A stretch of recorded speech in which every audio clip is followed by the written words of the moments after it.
Welcome to Viral Network News. I'm Hannah Bernard. We recently had the pleasure of sitting down with Chris Grove of Commerce Resources, which trades on the Toronto Venture Exchange under the symbol CCE and the Frankfurt Exchange under the symbol D7H.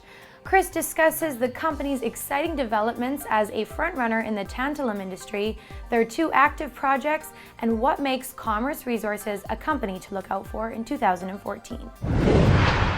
What we have right now is the largest production scenario for the metal tantalum in the world, cash positive, and then we also have been very active on our rare earth element project, which is called the ASHRAM in northern Quebec.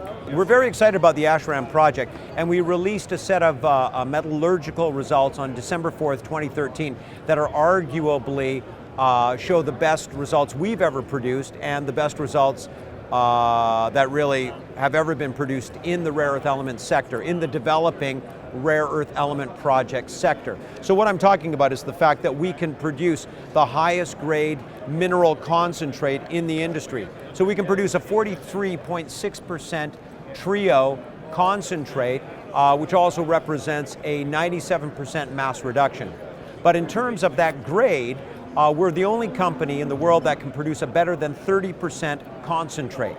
And the 30% concentrate is a demarcation between what China might or might not buy. So the Chinese rare earth element majors of this world have said to us that they're only interested in concentrates above a grade of 30%. And we're the only company that can produce a better than 30% grade. So we're very excited about that. So here we are today with two projects, one that has a $2.3 billion NPV, that would be the ASHRAM Rare Earth Element Project in Quebec, a $2.3 billion NPV. Our tantalum project in BC, if you corrected for the current value of tantalum, which has gone up 150% since the release of our economics in November 2011, that project then would have an NPV of about $500 million. So between our two projects, we have close to $3 billion in asset value in the economics that were released and are 43-101 compliant, and we're at a market cap of what, 35 million? So in terms of the Rodney Dangerfield statement, I'm hoping that we can see a continued appreciation of the opportunity that is Commerce Resources. Subsequent to that, it is my job as managing director to then go out and present the company to interested joint venture partners, which I have been doing for 2 years with our financial advisor, Deloitte.